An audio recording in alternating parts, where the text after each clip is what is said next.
Hi everybody, how you doing there? Mark here.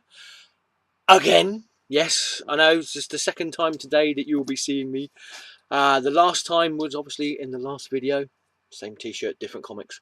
And I just spoke in the last video mainly about why I'm doing these recorded videos again. I want to get back into doing the recorded videos again and getting myself in a much more structured way of getting YouTube videos done for my channel, because it seems like I got to the point where I was just doing one or two great big live haul videos a month and nothing else. So I'm going to try and, not do too many, not flood my channel and annoy you with daily videos of me going on and on and on about nothing really. But I'm going to sort of try this week to do at least a video a day. You'll get 3 videos today because I've got a fair few comics to go through, as I explained in the last video I did. And these are going to be like as a build up to London Super Comic Con weekend, which is obviously this weekend on the 14th and 15th of March. Again, it's the 9th of March and it is about just gone 10 to 11 in the morning here. So that just goes to show you that what it's the bigger picture sort of thing. If indeed there is one. Right, in the last video I showed you the magazines that I picked up from the shop in the little village I used to live in, and some back issues that I managed to get off of eBay at a nice price actually. This one is going to be DC and Marvel comics, and the next video that I will be doing is going to be independents, or non-DC Marvel comics, should we say. You've probably noticed that this might be a little bit different, slight different to what the last video was in quality. That's because I've dropped down the resolution rate from 1080 to 720 because 1080 is just huge. I think the last video I did was about 17 minutes. It was about 3 gigabytes. Honestly, I wasn't talking that long. It was only 17 minutes. So, yeah. So just in case you're wondering, he got better looking. No, it's just the resolution's gone down. So, yeah. So yeah. So that's just random bit of information there for you. Comics. It's a good idea, isn't it? Considering you've come here to watch these things, full of comics. We'll start off with DC. Now, if you know me, I'm a big DC fan. I am a big DC fan. I'm not really happy with the way DC are going at the moment with their New 52. I know they're getting rid of the New 52 name, but it's still going to be exactly the same continuity. Still going to be the same crappy Superman, same crappy Wonder Woman, same crappy Flash. There are a few occasions where I will buy a comic from DC nowadays where I actually enjoy the comic. One of them is actually in this pile here. Other times, the only time I actually buy comics from DC now is if the cover's interesting. And over the last, I think this last month, they did the Harley Quinn covers for DC, the variants. I've picked up a couple of them because they were alright. They were the New 52 Harley Quinn, so not the best Harley Quinn they could have used on the covers, but there you go. But I picked up Catwoman 39 for that one. Pretty nice cover actually. Liking that, even if it has got the New 52 Harley on it. So there you go. So there's that one. And gotta say, this is the worst version of Flash I think I've ever read, ever. And I'm a Flash fan, seriously. I thought the last creative team was bad, but these ones are even worse. This is the Flash number 39, the Harley Quinn variant cover there. And like I said, the only reason, like I've said in previous videos before, the only reason why I'm still picking up the Flash is purely to keep my Flash collection going. I mean, the last, they made such an impact with me, I can't even remember their names, but the last creative team on the Flash, I actually stopped buying Flash comics, and I will probably go back later on and pick them up from the bargain bins and comic book shops and that around the UK when I get a chance to do it. These ones, not really worth reading at all, but I still pick them up because it's to keep my Flash collection going. If you want to read a really good Flash comic, Flash Season 0 the one that ties in with the TV series. That's brilliant, absolutely brilliant. That's how a Flash comic should be. And finally for DC, I know I've only got 3.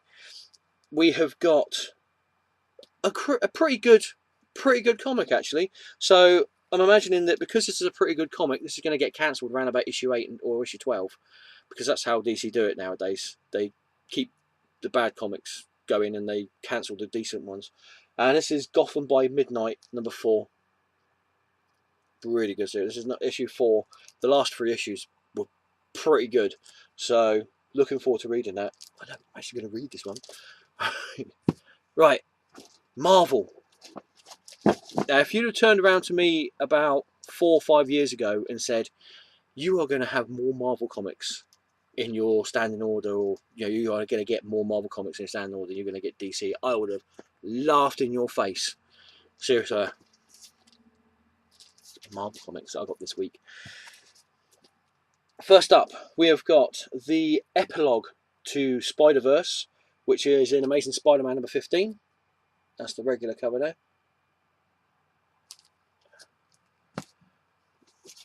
We have got a series that I've really enjoyed reading. I didn't really think that I was going to enjoy reading this one, and I only picked up the first issue purely for the fact that it was a Scotty Young cover attached to it. But I really enjoyed it. I've really been enjoying this. It's issue 5 of Bucky Barnes, the Winter Soldier. I'm really enjoying it. It's a nice take on the character, and it's putting him in a situation that I would never have thought they would have put a character like him in. Yeah, really good, really excellent. It's almost like they almost turn him into a sort of a Flash Gordon sort of character, sort of vein sort of thing. He's sort of like saving the Earth before it needs saving, sort of thing. Really good series, really good. I pick up Daredevil in any case, but I got this cover because it's the Philip Noto covers, and these Noto covers have been absolutely beautiful, absolutely beautiful. I haven't got all of them because that would have just completely wiped me out financially. I might see if I can pick up some if they've got them relatively cheap, which I can't think they would do, but you never know, at LSCC this weekend. But this is the Noto cover to Daredevil #13. There you go, and a really good series as well. Really good. I know Mark Waid is leaving this soon, so I'm imagining this is going to get cancelled and a new #1's going to come along, which is a little bit annoying. I mean, come on, DC and Marvel, mainly Marvel, but DC have done it as well. It's just because you change creative teams on a comic book, or just because you decide to put the price up, doesn't mean you have to cancel it and bring out a new #1. Comic book fans can count higher than 2 digits. I think I said that in the last video as well, but I don't mind repeating myself. I'm going to be sorry to see this series go. As far as I know, it hasn't been selling too badly, but if what I've read on the internet, the reason why Marvel have cancelled this comic, I can see why, and after seeing the trailer, I can understand definitely why Marvel don't want to have anything to do with the Fantastic Four movie. This is Fantastic Four 643, and this is the connecting variant cover for this. I'm getting all the connecting variant covers for these last few issues. Yes, they've renumbered the series back to its original numbering. So that's one thing, I suppose. I do like the original numbering. I really do like comic books that have got higher numbers than 2 digits. I think it just shows that the comic book it's been around for a long time. It's an established thing. To me, it means that it's a well-received series as well, with not characters that people enjoy reading about. If you've got a comic that's like in issue 12, 13 and that, I don't know, it just seems like it's, I don't know, something amiss for me anyway.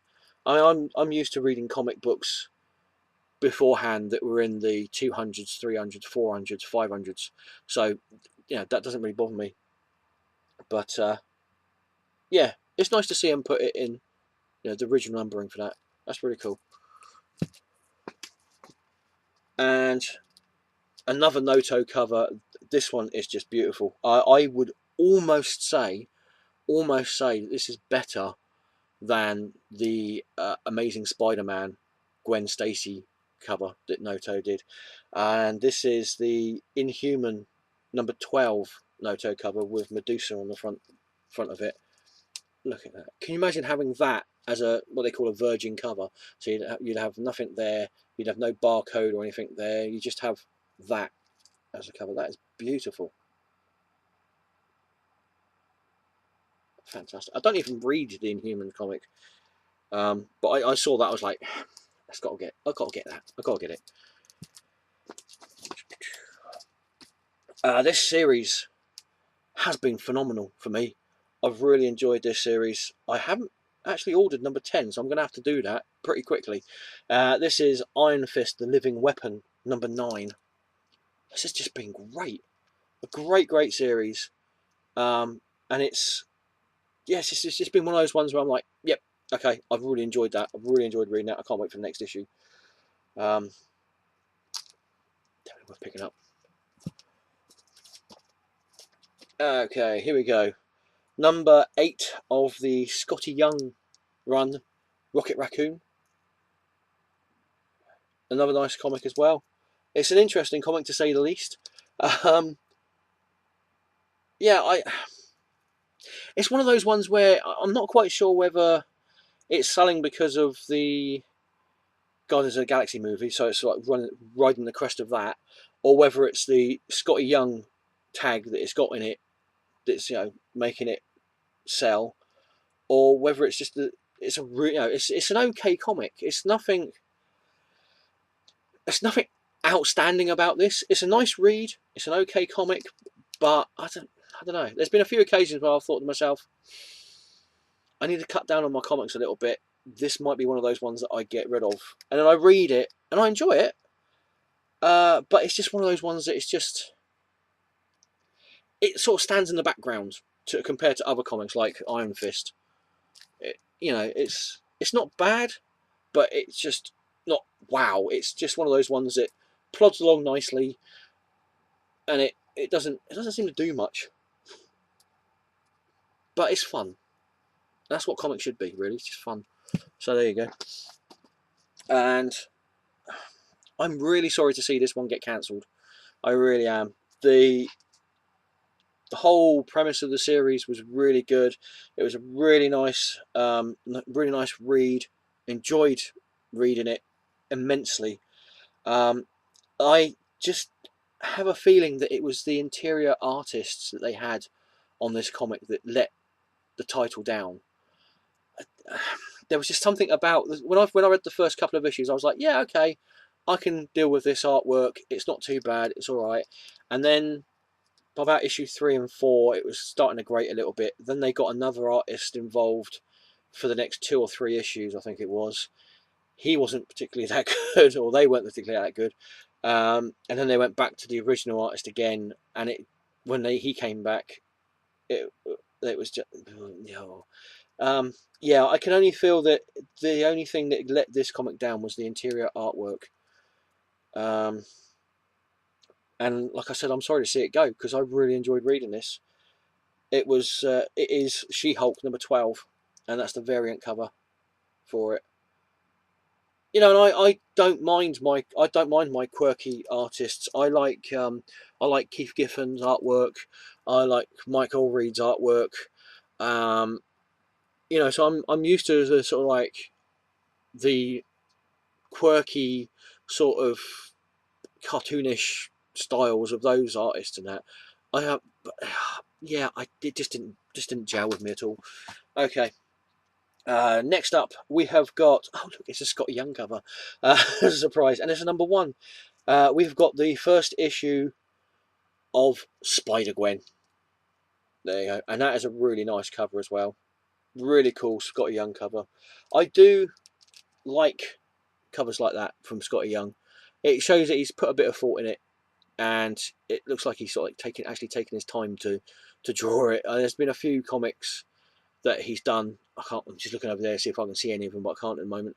There's been a few comics that he's done covers for which have been a bit, you know, you've had sort of one or two characters on the front, and it did feel like he's just gone, Marvel have told me to do so many covers this month or this year, I better just quickly do it and send it out to them. There you go. But it does look like he took a bit of time to do that one. I do the whole sort of like skyline sort of thing on that rooftop with the vents and that and the chimney there. That's a pretty cool Scotty Young cover. I do like that one. I do like that one. And coming out of Spider-Verse, as Spider-Gwen did, we have got Spider-Man 2099 issue 9. And yes, that is the future imperfect Hulk. It is. Spider-Man 2099. It's been one of those ones. It's an enjoyable run. I've been really enjoying reading it. Peter David, on a character that he knows well, seeing that he was one of the original writers on the original series that came out in the 90s. It was a nice. The tie-ins it had with Spider-Verse were really nice, really interesting, and it was. Again, it was one of those ones where I enjoyed reading it, but it just like plodded along. Then Spider-Verse come along, and it shone through that whole mini event. So I'm looking forward to reading that one. It's, hopefully it's gonna carry on at the high level that it was with Spider-Verse. There we go.